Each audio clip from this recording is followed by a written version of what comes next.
what's up? This is Big Grime, and we're doing another VS-2480 video. Today we're going to talk about how I sequence on this machine.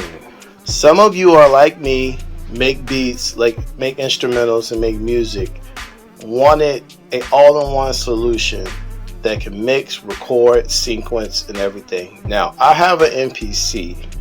I can do everything in there as well. But when it comes to mixing, obviously you only have a few knobs. I wanted an all-in-one machine that I could sequence, loop, do all my editing, everything in the VS-2480. And the one thing you probably have found, just like I did, was that it had a loop function. So from and to. So in theory you think, oh, I can sequence in this. I can, do my loops in here, and I don't even have to like really go to the MPC, which I do sometimes depending on the type of beat I'm making or type of music I'm making. I do use the MPC sometimes to sequence, but I'm mainly using the 2480. Now let me explain the loop function. The loop function is not what you may think it is, especially if you're coming from a music producer background. We're going to start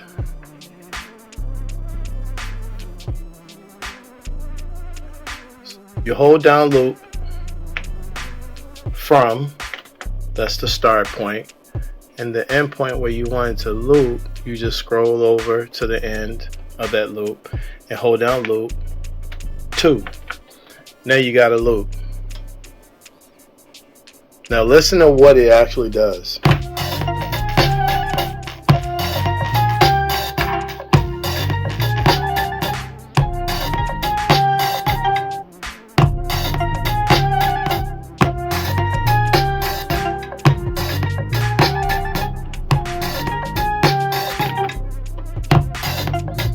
See how it pauses when it gets to the end of the loop?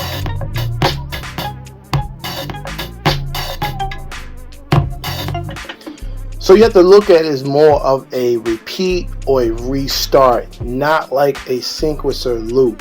When I first discovered that the loop feature worked this way, I thought it might have been a problem, but I had to really remind myself when I was using computer DAWs, that's what I used to do. I used to make the loop and I would copy and paste to make a long track. So that's how I use the VS-2480 here. This loop function is more designed for, let's just say you want to punch in on a certain section of a song and you needed to just repeat just that small portion for you to practice to get it down the way you have it really good, and then you can record or punch in.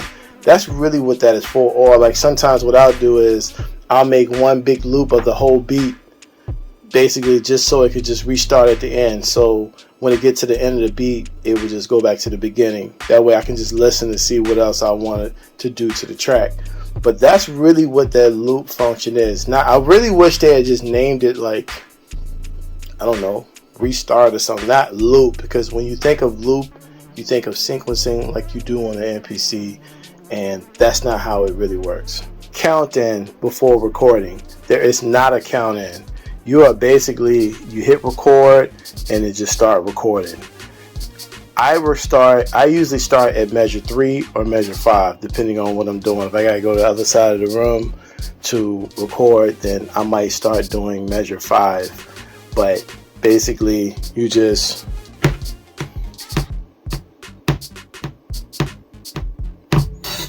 and then starting at measure 3, which is actually cool because that way you can kind of like add a little fill or a little something at the beginning before the actual loop drop if you want to. And I actually incorporate that a lot of my beats now, where I didn't do that really as much before. Let's lay something extra on this track so you can see how I record, copy and paste to make this long track. Let's lay something down with the Korg Wavestate. First I need to find out what input the Wavestate is using. So I'm just going to press the key, look at the meters, it's 10 and 11.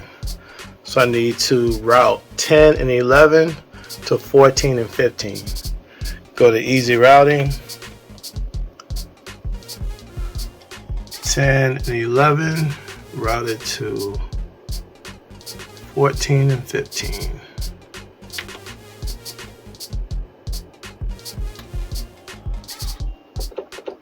Still don't hear anything. Let's go back. I need to turn up 10 and 11 on the input. So I just went to 1 to 16 inputs. Turn up 10 and 11. Now I should be able to hear it.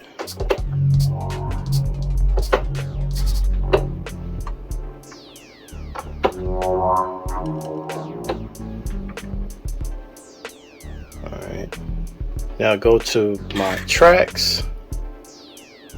14 and 15. I'm gonna arm those tracks.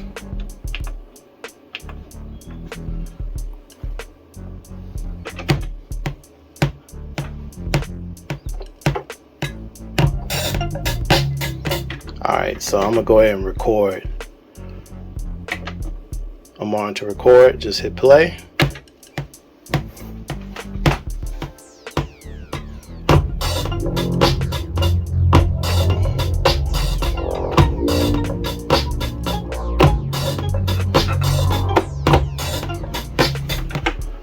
Alright, that's my loop.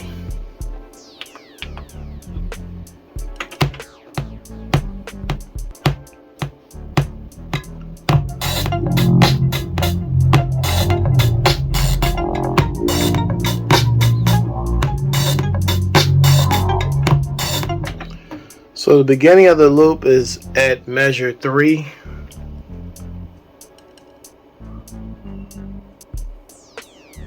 So I'm gonna copy, shift, copy.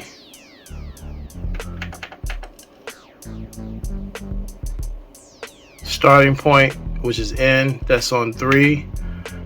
It's all the way to 7, excuse me. So 3 to 7. From 3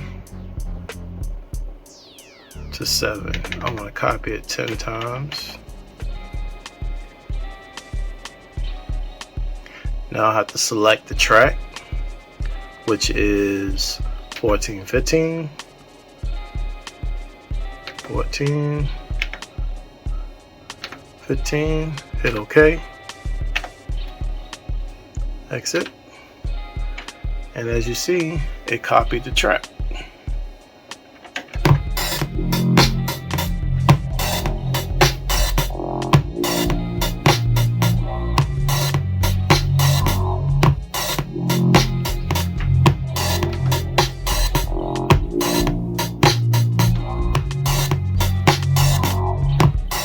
That is the basic way that I use to sequence tracks. So when I'm arranging and I want to delete things, what I do is make sure that I'm in phase.